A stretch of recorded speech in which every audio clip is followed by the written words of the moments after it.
Students, welcome to unique study centre online classes.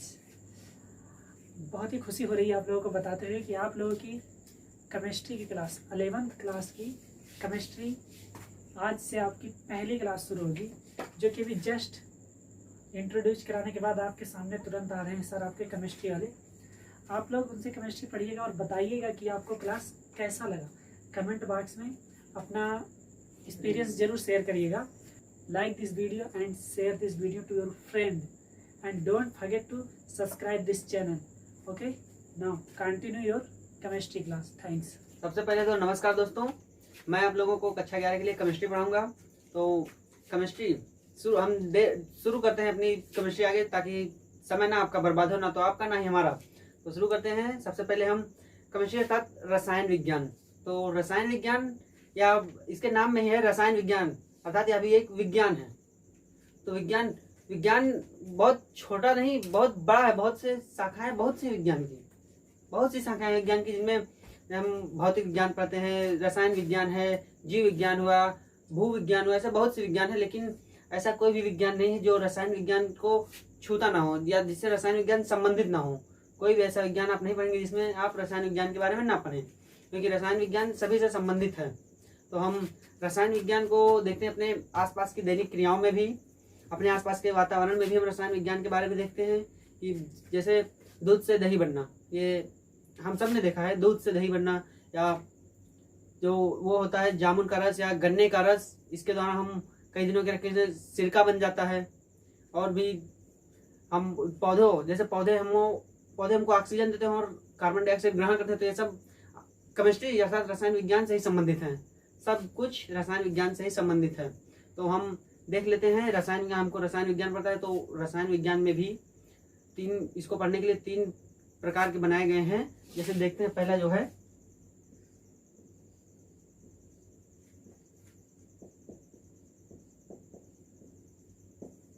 Chemistry, इसको 3 part में divide किया है। जैसे पहला होता है फिजिकल, दूसरा होता है पहला हमारा हुआ फिजिकल, और दूसरा जो होगा वो होगा ऑर्गेनिक, और तीसरा जो हमारा होगा इनऑर्गेनिक।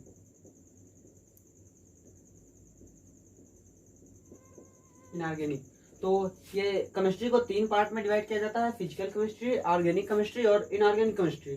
तो इन तीनों में ही हमको अलग अलग तरीके से पढ़ना है। तो इन्हीं तीनों को मिला के जो हमको कक्षा 11 में कुछ चीजें पढ़नी है, वो देखते हैं। इनको पार्ट 1, कक्षा 11 के सिलेबस को पार्ट 1 में और पार्ट 2 में डिवाइड किया गया है।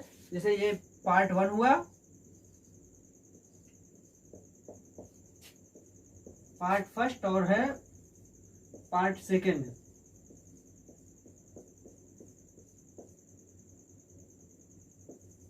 इन्हीं दोनों में हमको इनसे संबंधित सब चीजें पढ़नी है, जो कि हम कक्षा 11 में पढ़ेंगे।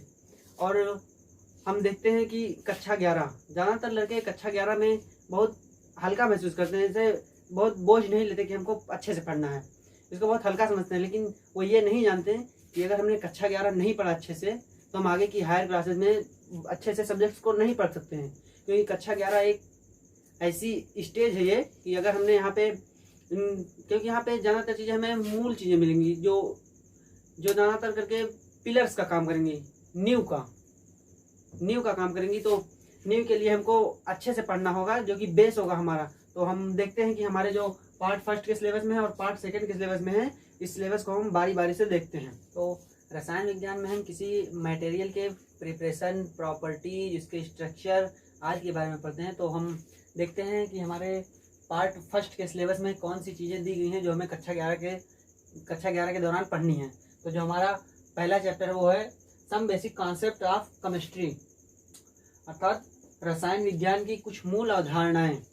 तो मूल अवधारणाएं अर्थात ये बेसिक अवधारणाएं, कुछ बेसिक होगा जिसके थ्रू हम आगे बढ़ेंगे। जैसे किसी भी चीज़ को पढ़ने के लिए हमको कुछ उसके पहले नॉलेज की जरूरत होती है, उसके बाद ही हम उस चीज़ में जाते हैं। जैसे हमको कोई बिजनेस भी करना हुआ, तो पहले हमें बेसिक चीज़ें, जैसे हमें लेन देन और भी जोड़ना, घटाना, गुणा, भाग, तो और भी जैसे होते हैं, कहाँ से हमें सामान लाने हैं, कहाँ पे बेचना है, इन सभी के बारे में ये बेसिक जानकारी हमें होनी चाहिए। उसके बाद हम किसी बिजनेस में इंटर करते हैं। तो उसी तरीके से हमको केमिस्ट्री को पढ़ना है तो सबसे पहले उसके बेसिक्स को जानना होगा कि हम कौन सी चीज़ों को पहले देखें कि हम आसानी से उसमें इंटर कर सकें। तो हमारा जो पहला चैप्टर होगा some basic concepts of chemistry, अर्थात रसायन विज्ञान की कुछ मूल अवधारणाएं।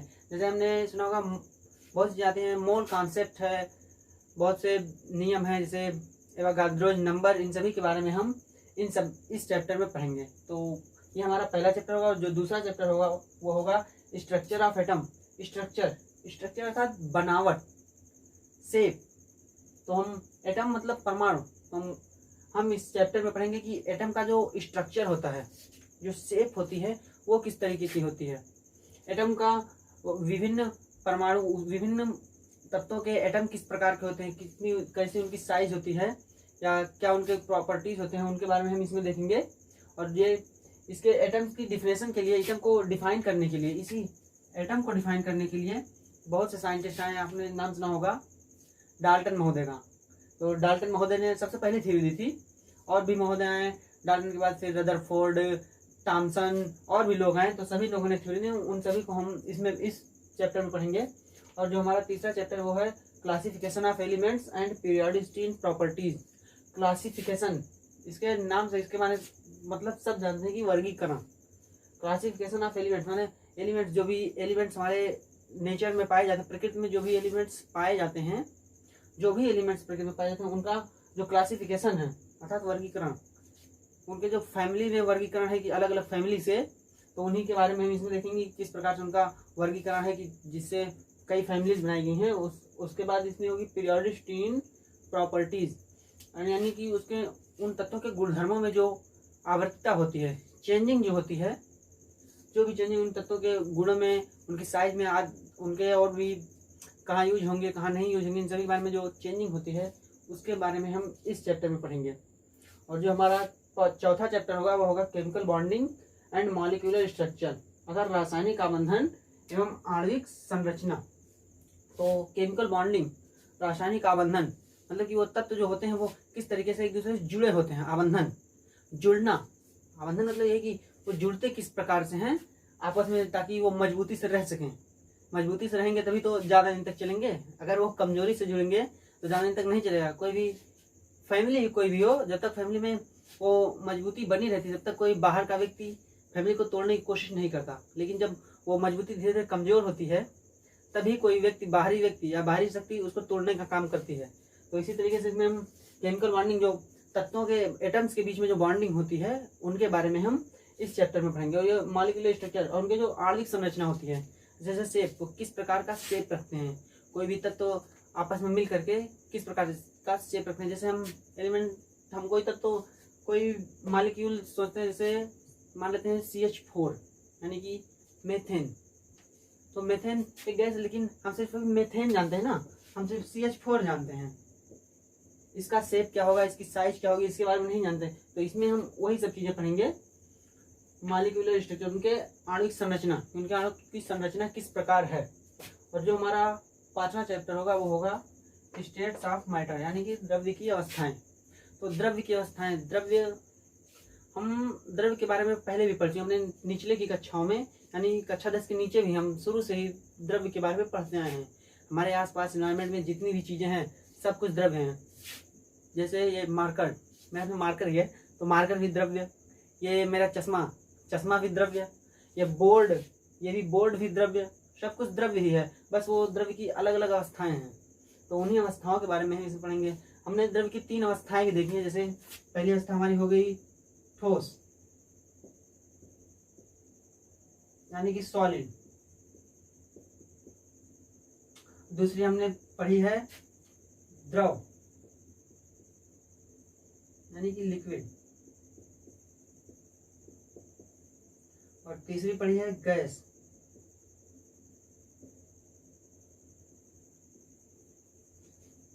हमने द्रव्य की इन 3 अवस्थाओं के बारे में पहले से भी पढ़ा है, तो हम इन्हीं 3 अवस्थाओं को अच्छे से देखेंगे।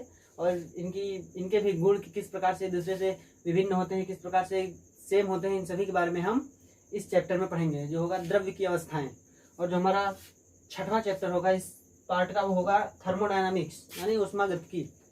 ऊष्मागतिकी, इसके नाम से ही पता चल रहा है कि हमें ऊष्मा, ये कोई भी हो, कोई भी चैप्टर हो, किसी भी कोई भी चीज इसमें दी गई हो, जो भी चीज दी गई होगी वो कहीं ना कहीं ऊष्मा से ही रिलेटेड होगी, ऊष्मा से ही संबंधित चीजें होंगी। तो ऊष्मागतिकी, इसमें हम ऊष्मा के चेंज के बारे में पढ़ते हैं कि किस प्रकार से वो एक रूप से दूसरे रूप में चेंज होती है, उसके बारे में हम इसमें पढ़ते हैं। उसका यूज किस प्रकार से किया जाता है, कहाँ पे यूज किया जाता है, इन सभी के बारे में ऊष्मागतिकी में पढ़ेंगे। ऊष्मागतिकी, ऊष्मा की गति यानी ऊष्मा की गति, ऊष्मा की गति किस प्रकार होती है, इसके बारे में ही हम इस चैप्टर में पढ़ेंगे। और जो हमारा इस पार्ट का लास्ट चैप्टर होगा वो होगा इक्विलिब्रियम, यानी कि साम्यावस्था। साम्यावस्था, हम कोई भी रिएक्शन पढ़ते हैं तो उसमें कभी ना कभी जो उत्पाद होते हैं वो प्रोडक्ट, उत्पाद यानी प्रोडक्ट, और जो अभिकारक होते हैं यानी कि रिएक्टेंट, वो दोनों समान होते हैं, उनकी क्वांटिटी समान होती हैं, उसी में वो हम साम्यावस्था कहते हैं। यानी और इसी साम्यावस्था के दौरान ही हम किसी रिएक्शन के रेट को निर्धारित करते हैं।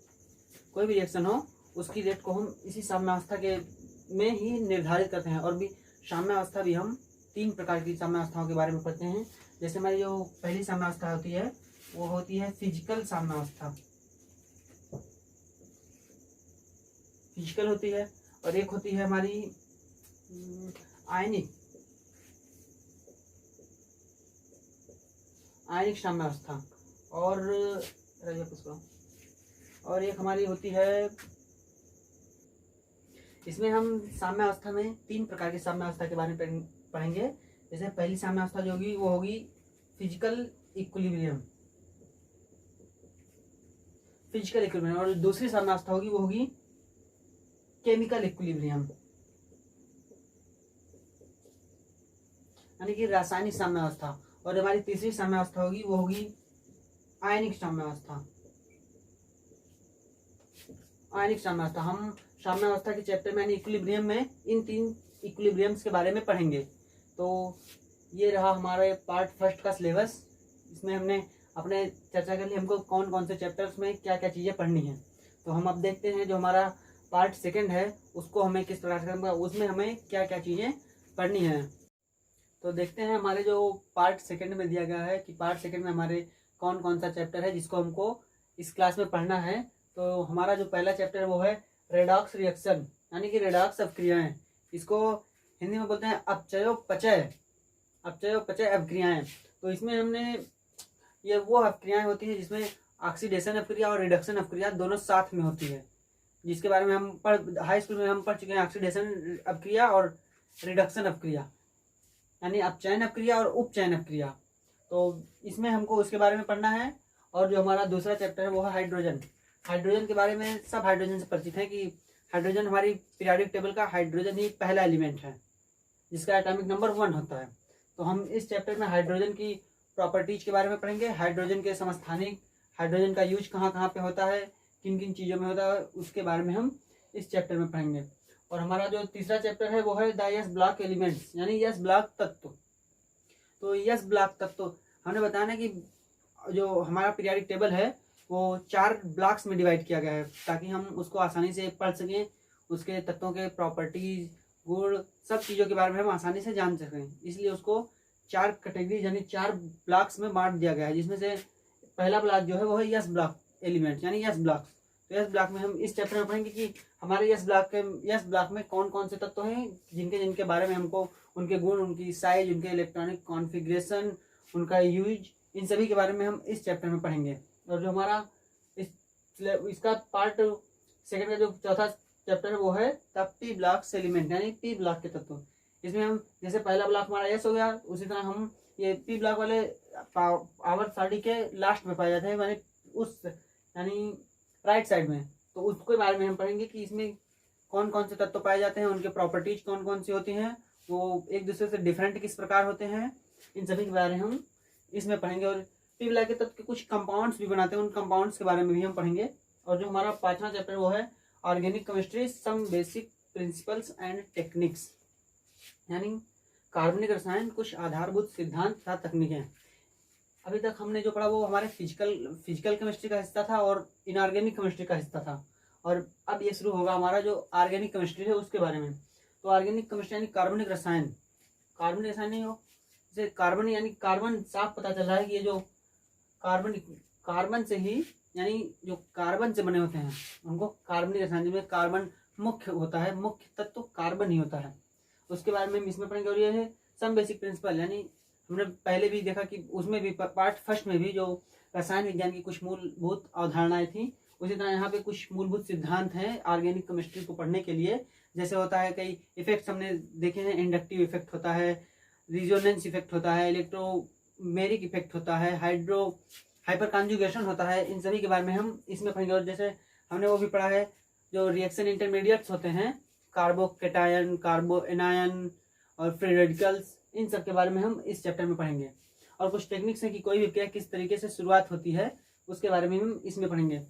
और जो हमारा छठवां चैप्टर होगा वो होगा हाइड्रोकार्बन, यानी हाइड्रोकार्बन, हाइड्रोजन, नाम से पता चल रहा है कि हाइड्रोजन और कार्बन, तो जो हाइड्रोजन और कार्बन से बने होंगे उनके बारे में हम इसमें पढ़ेंगे। जैसे हमने सुना है जो हमारी 3 फैमिलीज के बारे में हमने सुना है, वो होता है ये यहाँ पे लिख लें, एक होता है एल्केन, एल्केन के बारे में हमने पढ़ा है एल्कीन, हमने पढ़ा है एल्काइन। ये हम इस चैप्टर में इन तीनों के बारे में पढ़ेंगे, एल्केन, एल्कीन, एल्काइन, और जो भी बनते हैं उन सभी के बारे में इस हाइड्रोकार्बन में पढ़ेंगे, यानी हाइड्रोजन और कार्बन से जो मिलकर बनेंगे उनके बारे में हम इसमें पढ़ेंगे। और जो हमारा पार्ट सेकंड का जो लास्ट चैप्टर होगा वो होगा एनवायरमेंटल केमिस्ट्री, यानी पर्यावरणीय रसायन। ये रसायन हमारे पर्यावरण में किस प्रकार से पाया जाता है, किस प्रकार से संबंधित है हमारे पर्यावरण से, उसके बारे में हम इस चैप्टर में पढ़ेंगे। ये रहा हमारा पार्ट सेकंड का सिलेबस, और हमने इसके पहले पार्ट फर्स्ट के सिलेबस की चर्चा की है। तो इस तरह से हम अपने कक्षा 11 के रसायन विज्ञान के सब्जेक्ट को खत्म करेंगे। और हाँ, आप लोग नोट्स बनाते रहिएगा सभी, ताकि अच्छे से नोट्स तैयार रहेंगे तो आप एग्जाम में अच्छे कॉन्सेप्ट से लिख पाएंगे, अच्छे तरीके से लिख पाएंगे और अच्छे नंबर भी उठेंगे। अगर ये पूरा वीडियो आपको अच्छा लगा हो तो आप लाइक कीजिएगा और अपने दोस्तों के साथ शेयर कीजिएगा। फिर हम इससे आगे शुरुआत करेंगे, जो हमारा अगला वीडियो होगा उसमें हम शुरू करेंगे अपना जो पार्ट फर्स्ट का सिलेबस है, उसके अनुसार जो पहला चैप्टर है वो some basic concept of chemistry, हम उससे अपने अगले वीडियो की शुरुआत करेंगे और उसी तरीके से हम पढ़ते रहेंगे। तो इस वीडियो को पूरा देखने के लिए धन्यवाद।